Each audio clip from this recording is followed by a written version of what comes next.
Yes, I know. Say that, you get to repeat that at home. Lactobacillus acidophilus. So we call them Bifidelph, Bifidus and Delph, yeah. Okay. So Bifidelph, or Lactobacillus acidophilus, is a friendly bacteria that, if in fact you have a healthy intestinal mucosal wall, you have these little villi in there, and they hang around the side of the wall of the colon, and they go like this, little finger-like projectiles.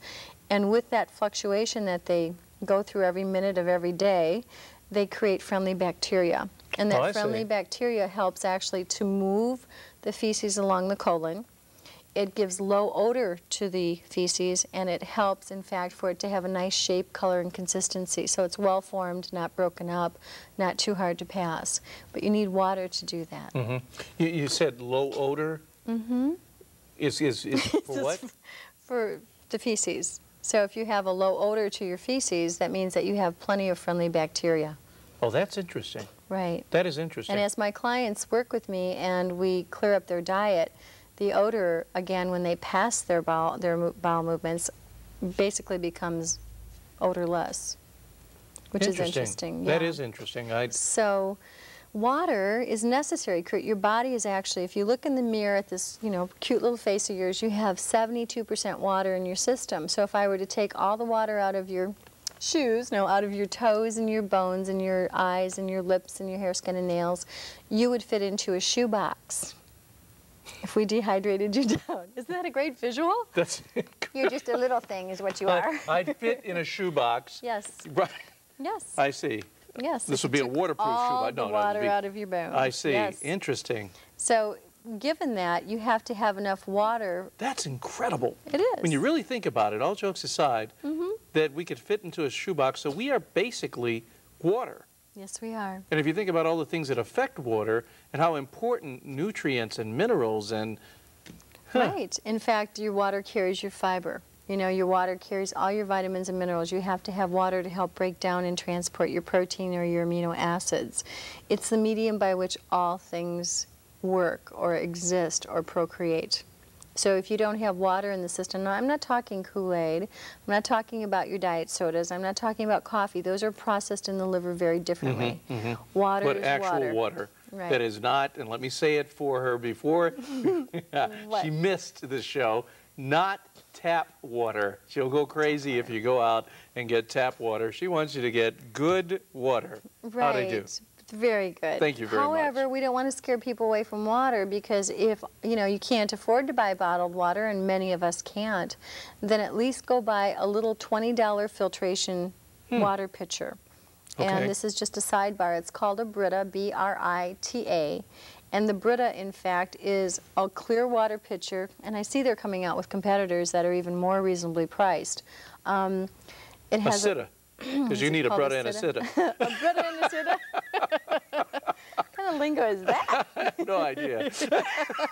I'm trying to still picture somebody in a shoebox. Everybody. I'm having a hard time with this. But nonetheless, the Brita filters water from the tap through a carbon filter, and all you need to do is replace that carbon filter once a month for $7. That's incredible. Versus buying bottled water every day. And the filtration unit, the little carbon filter, will pull out all the heavy metals and lead and cadmium and arsenic and things like that. It doesn't purify the water, but that's a very good start. That's good. Okay. There's something I've been hearing about, and I know that you're very much interested in right now, and we're talking about colonics. And I think that when you're dealing with your clientele and to help them ameliorate their conditions, you often tell them to get a colonic. Right. Tell us a little bit about that. If people are terribly constipated, meaning that they don't move their colon at least once a day, at least 12 inches, and optimally you want 3 movements a day at least 8 to 10 inches each, 8 inches is ideal, then in fact I will encourage them to go and seek colonic therapy, or colon hydrotherapy as it's referred to. And colon hydrotherapy, has just a really bad reputation in a lot of areas. People are terrified of it because doctors, for the most part, have just vigorously opposed colonic therapy. And the truth of it is, Kurt, that colonic therapy was the only medical practice that was implemented throughout the 16th, 17th, 18th, and early 1900s. Oh, really? Yes. They use colonic therapy, and believe it or not, in the medical profession, they used leeches and colonic therapy for the most part. They didn't have antibiotics until the 30s. So when someone came in with a fever, what they would do is they would put warm soapy water with wax into the rectum and create a colonic hydrotherapy system, and that would pull a lot of the feces and infection out of the body. Fevers would go down. So with the infusion of antibiotics into our society, colon hydrotherapy fell by the wayside. Oh, I see. Okay. And in fact, it's something that most people need most of the time if they eat a dead food diet. So I find that if people are trying to detox and do more fiber and drink more water and they're still not successful at evacuating well with a hearty bowel movement every day, or a couple hearty bowel movements, then colon hydrotherapy really assists to do that. It will pull blockages out. It's a very gentle infusion of water into the rectum area. It's not painful. You know, so you're saying they're beneficial. This is getting your seal of approval. Yes, absolutely. Absolutely. Okay. Notice how her voice lowered. Absolutely. And she said, absolutely. So, colonics. I will share with you and my viewing audience my experience with colonics. I actually, about 2 years ago, I noticed that my knuckles were really aching. And there's a great deal of bone cancer and rheumatoid arthritis in my family, both sides. And I thought, jeepers, that's so weird. Why is that happening? You know, I don't abuse myself, and I eat really well, and I drink my water, and da-da-da-da. You weren't beating your significant other or anything like that. I wasn't beating anybody up. That's it was, right, you know, and it was moving around, actually, in my knuckles, and they were swelling up a little bit. And so I did some investigative reading, thinking, jeepers, what can this be? And everything I read indicated that there was a toxic bowel, and that would be right in the transverse area, which is right here above the belly button. Yes. Now, I've had two laparoscopies, which is an incision right at the belly button. And I've been told I have a great deal of scarring in that area. Scarring makes the bowel adhere to the peritoneal lining inside the body.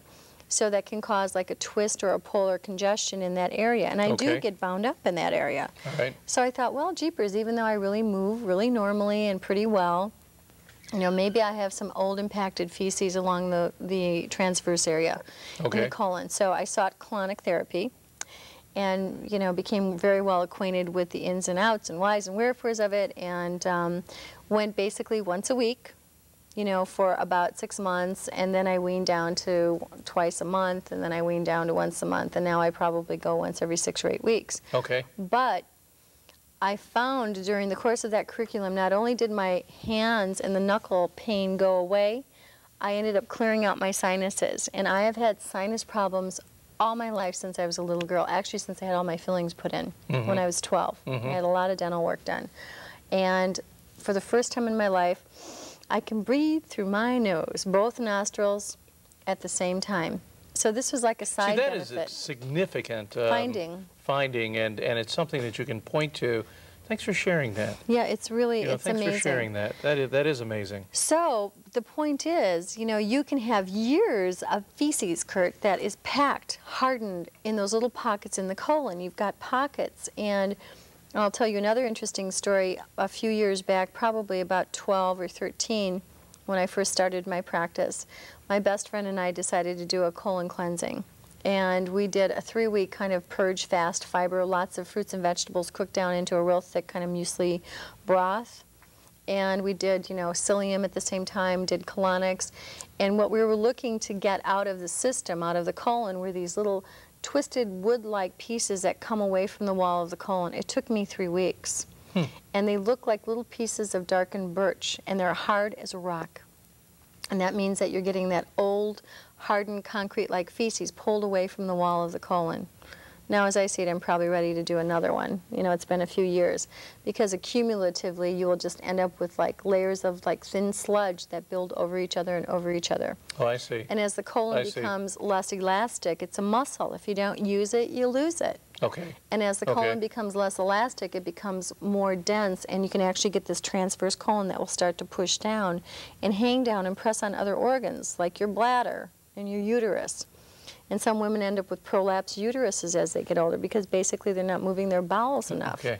You know, or they have incontinence, older people, you know, men and women, because there's all that heavy, dense feces hanging in the colon, pushing on their other organs within the abdominal cavity.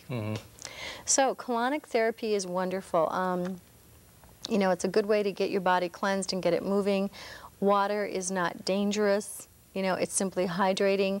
If you do a good, like, light whole food diet the day before you go in, you'll find that you move more of the old garbage away from the wall of the colon. The body doesn't have to process food. So it's busy pulling the old stuff out.